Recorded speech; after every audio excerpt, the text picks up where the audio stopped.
It's that Alta Sanity greets you. Before the last couple minor version update, I played an Egypt campaign. Though the Ottoman Empire is the sick man of Europe at game start, they still have a considerable army and have a grudge with Egypt. A diplomatic play every 5 years like clockwork. The first couple aren't so bad, but once better infantry get unlocked, the war machine needs more goods. That became the backdrop for this lecture. What resources does the VIC-3 war machine demand? Production methods at the barracks take input goods, just like any other building. And they produce combat units with some stats. Let's go through these methods one by one. Note, I won't be going through naval warfare goods in this stream. Skipping over the primitive irregular infantry, the basic foot soldier towards the end of EU4's era was equipped with muskets. That's the line infantry, where soldiers form tight formations and fire in volleys to compensate for the terrible accuracy of the earliest firearms. In reality, even muskets need logistics for ammunition, but VIC-3 hand waves that requirement. Let's look from the top.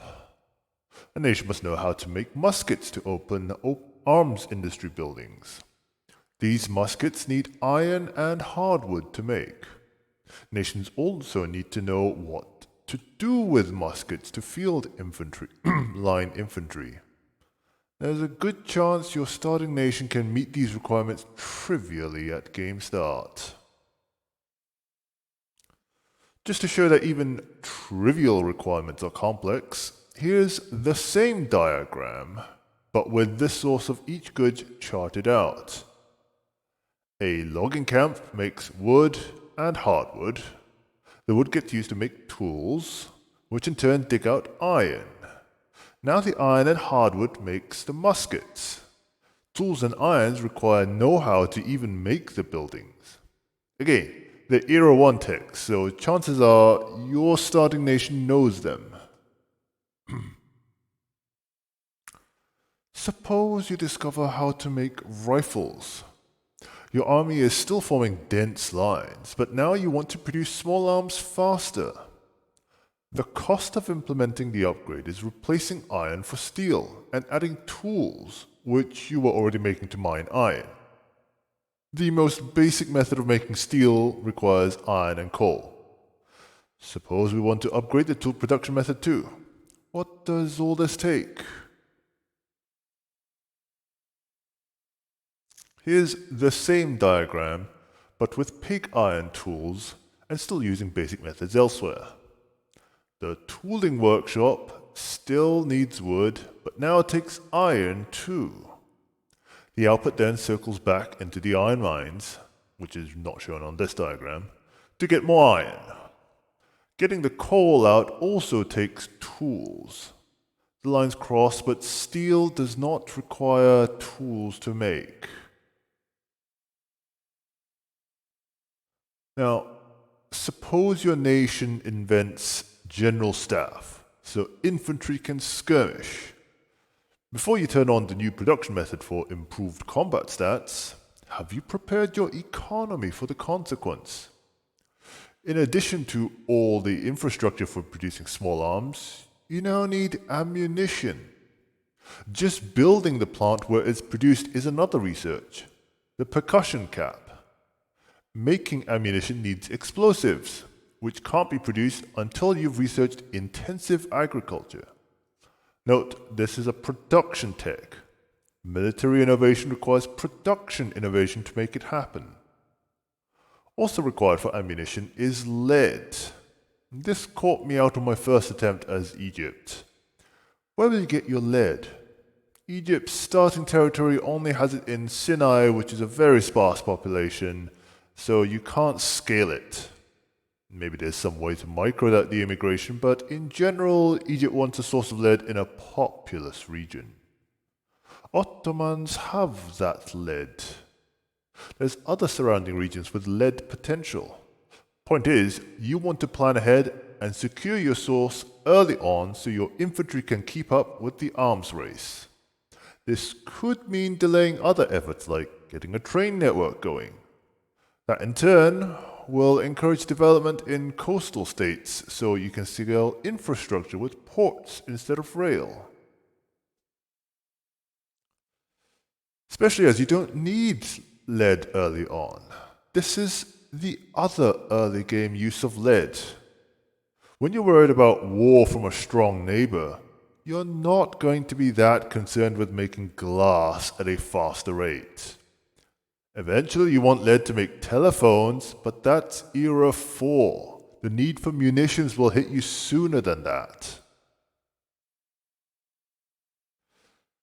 Get to World War I infantry and they still want the same goods. Ammunition and small arms. Just more of them than before. Suppose we want to upgrade the supply chain for ammunition. Explosive shells is a more advanced way to make it after inventing dynamite. Chemical plants can make explosives faster with vacuum evaporation, which now needs sulfur as well as the coal from before. That's another resource you want to secure a source of for the sake of war. Chances are, by that far in the game, you've already solved that, as sulfur is already used earlier than that in the chemical plant for fertilizer and to boost paper production in Era 2. Now, you can get by without sulfur to produce these goods or munitions. For an efficient and self-sufficient military complex, securing sulfur is a good idea. After trench warfare comes squad infantry in Era 5. We consider squad-based infantry to be common sense now, but it was an innovation that affected World War II. The key requirement is the radio. Being able to tactically update a highly mobile front line without worrying about telegram wires getting cut is revolutionary. What does it take to produce these wonder devices? Electricity. How does electricity get made? With a generator, taking kinetic energy to rotate magnets relative to a conducting material to induce electricity. An electric engine is doing the reverse of a generator, taking electrical energy and converting it to kinetic energy. Therefore, the motor industry produces the machinery for both producing and consuming electricity. That takes steel as input, but you've probably already got a steel industry by the end game to make rifles. Finally, there's mechanized infantry. The innovation of having self-propelled giant metal walls for infantry to take cover behind. Modern-day usage of the term includes vehicle transports for those infantry too, but VIC-3 focuses on the tank as the key goods needed for this type of fighting. What's needed to make tanks? Steel and oil. The infantry need more oil to operate too. Where will you get oil? VIC-3 doesn't distinguish between whale oil obtained from carcasses and crude oil dug up from the ground. You're unlikely to be powering a war machine by hunting whales, so you'll need engines for your oil rigs. You already needed engines to generate electricity, so the only issue is securing land that can produce oil. So, to summarize, by Era 3, you will want the following goods so you can deploy skirmish infantry and have a chance when fighting in wars. Iron and hardwood come from the land. These should be easy to secure so you can produce small arms. Tools and steel will speed up production. Coal, lead, and optionally sulfur dug up from the land go into making munitions. You'll need the right production tech to produce explosives to combine with lead when making bullets. If your starting nation doesn't have land to produce some of these resources, that should factor into your strategy. Will you conquer some suitable land? Will you sign up for a customs union with a global empire to access their supply? Or will you rely on trade routes and hope you never go to war with your trade partners? Oops. Now, so far we've discussed how to equip soldiers with small firearms. What about the big guns? The most basic way to make artillery just requires iron and some Era 1 tech. That produces EU4 style cannons. Apologies for the double arrow to the artillery tech at the bottom, that's scuffed code. Napoleon showed the world how much power artillery could have if it was mobile. For Vic-3, that just requires double the artillery to implement. Let's assume you want more streamlined production of these big guns. Now you need a steel industry at Era 2. Artillery shells that fragment greatly increase the area of effect. What's required for this gruesome innovation in Era 3? Ammunition. You already needed to make this to keep up with infantry tactics. Now you need more so your artillery can keep up in the arms race. No new goods are required when siege artillery is unlocked, just twice as much of the same. An army with guns but no eyes is useless. Cavalry serves as scouts at game start. Vic-3 hand waves away all the logistics required to raise, train, and feed war horses. Until Era 3, the tried and tested steed will suffice for scouting. With rubber, though, armies can rely on bicycles for their recon, which speeds up conquest. Vic-3 does not care what these bicycles are made of, as apparently they take no wood or iron to make, just rubber and tools. Maybe the tools represent the rest of the bicycle. It's a highly technical body after all. At Era 4, as armies dig trenches, they can use cars to scout. It doesn't directly fit the image of World War I, but if your Vic-3 campaign is using a mixture of skirmish and trench infantry, it's certainly conceivable to give cars out to the offensive barracks. As with bicycles, these need rubber for the wheels. Also note that the motor industry requires steel by default and cars are a luxury output. Don't forget, cars need oil to run, so that too will need to be sourced to scout with them. Finally, you have the eyes in the sky. Vic-3 does not model bombers or air superiority fighters. Armies just get the benefit from high altitude scouting. What's required to produce these wonder machines? Hardwood and fabric, which are available from game start, so you should have no problem with them by Era 5. If you were using cars to scout, you'll certainly have supply lines for the oil and engines too. There are no specialists until Era 4. The first is machine guns for a defense buff.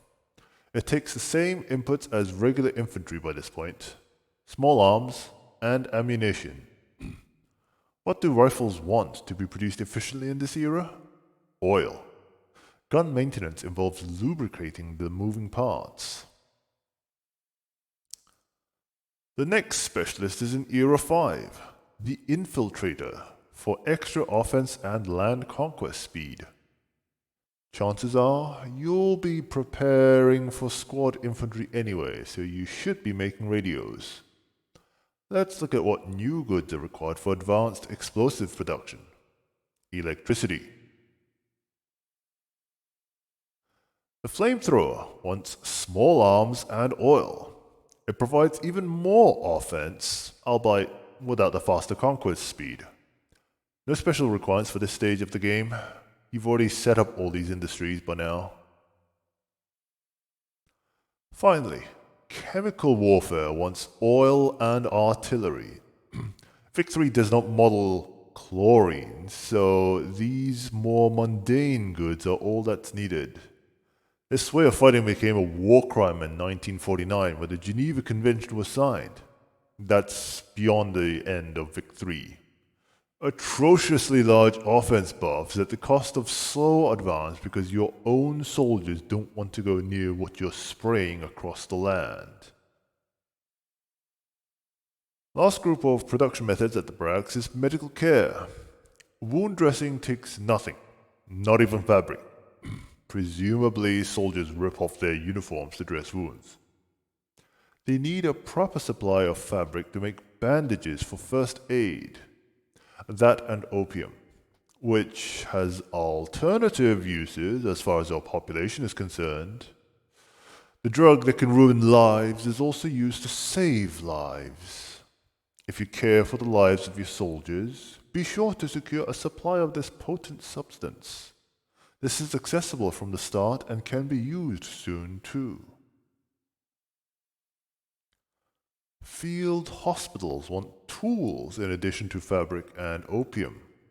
Twice as much opium as before. So let's look at how to efficiently grow this plant. Automatic irrigation needs engines. By this point you probably have an engine industry going as you want railways. Steel is already a requirement for making engines, so making tools out of it should be the norm by this point. So, to conclude, you want to secure land that can produce the following resources for a self-sufficient army: iron, hardwood, coal, sulfur, lead, rubber, oil, and opium. The first 5 are required for your army to be relevant in the arms race. Rubber will speed up conquest, and opium will preserve the lives and morale of your soldiers. Oil will unlock efficient production and endgame army doctrines. Feedback below would be appreciated. I make no guarantee I'll be quick to respond to feedback or requests for correction, but I do intend to renew these slides as Victoria 3 gets patched across the future. It that alters sanity thanks you for your time.